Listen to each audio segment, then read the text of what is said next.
Hello guys, Sadie here and welcome back to my vlog. And for today's video, kakarating ko lang ng work. Kakarating ko lang galing work. And it's past, I think, 11 na.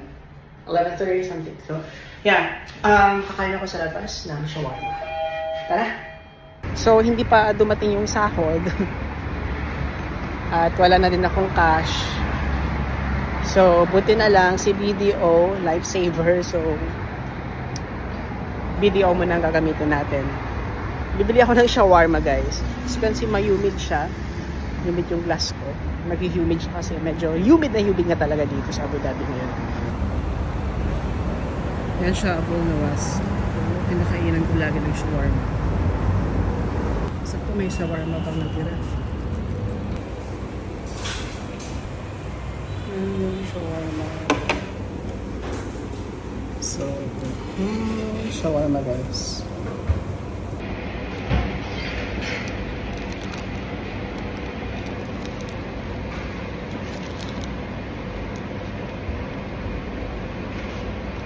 Ano sabi?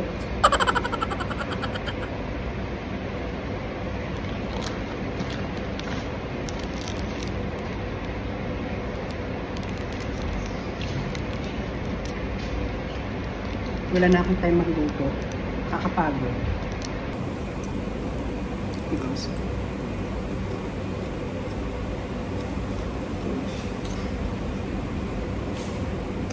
nagugas pa ako ng kamay.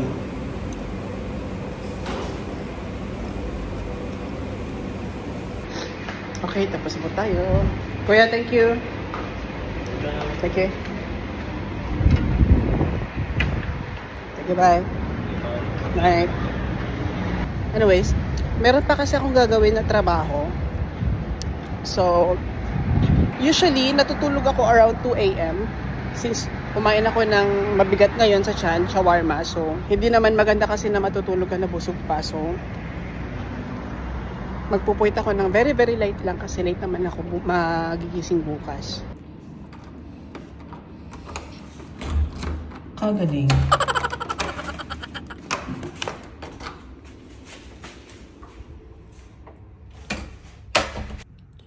Yung ready ka na mag-toothbrush.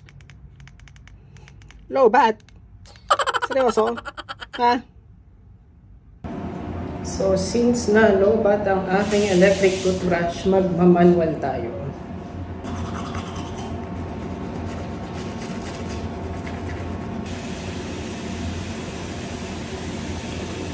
After that, magto-toner at cleanser tayo, tapos maglalagay ng hyaluronic acid. Saan? As you can see, guys, ganito yung damit ko.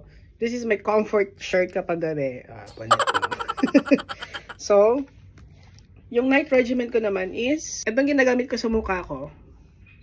Syempre, galing ka sa labas, ma-humid at sobrang sticky ng balat mo pagkatapos mo na expose sa pollution. So, of course, to cleanse your face, soap is not enough. So, kailangan mo ding mag-toner. At sa gabi, hindi pala hyaluronic, retinol pala siya. Retinol ang ginagamit ko. Yung retinol kasi, depende kasi yung pag-apply ng retinol sa mukha.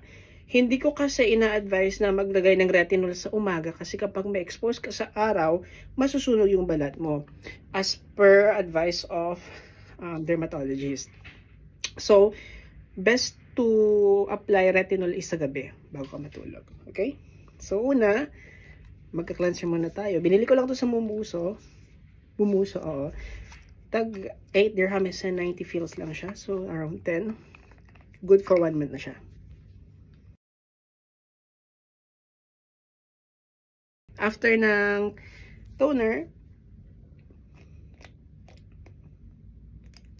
kailangan ng serum. Retinol.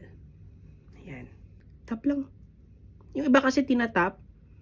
Pero depende na sa pag-apply mo. Ako kasi ganito ako mag-apply. Para, nako-cover siya lahat. maglalagay ako ng link sa description kung saan kayo pwedeng bumili ng ganitong produkto na ginagamit ko. Link down. Okay? Description. Bali, ano siya, package siya. Isang package siya pero tatlong serum. Itong ginagamit ko na retinol, merong vitamin C at hyaluronic acid. Ipapakita ko sa inyo. Ito ay 8 Natural Serum Trio siya. So, meron siyang hyaluronic, meron siyang retinol at vitamin C. Meron ako doon nabuksan na, pero ito, kinip ko lang siya kasi kapag maubos yon, at least meron akong backup. Nakaka-fresh siya ng muka, nakakabata ng muka, at very effective siya. So, ngayon, magtatrabaho na ako. Back to online job. So, sige. Transition tayo.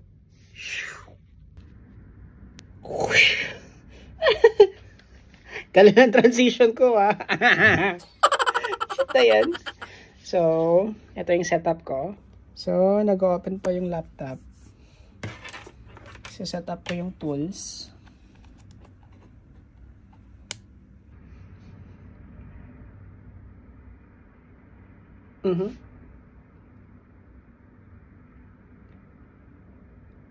Yes, Mike, it's already updated in the database, so I'll let you know tomorrow if it's already processed. All right. Okay, thank you, Mike. Talk to you soon. Bye-bye. Alright, so dyan nagtatapos ang aking mini vlog ngayon. So I hope you enjoy, guys, and thanks for watching my mini vlog ba yun? Ang haba-haba. I'll see you soon again. Thanks for watching. Bye-bye.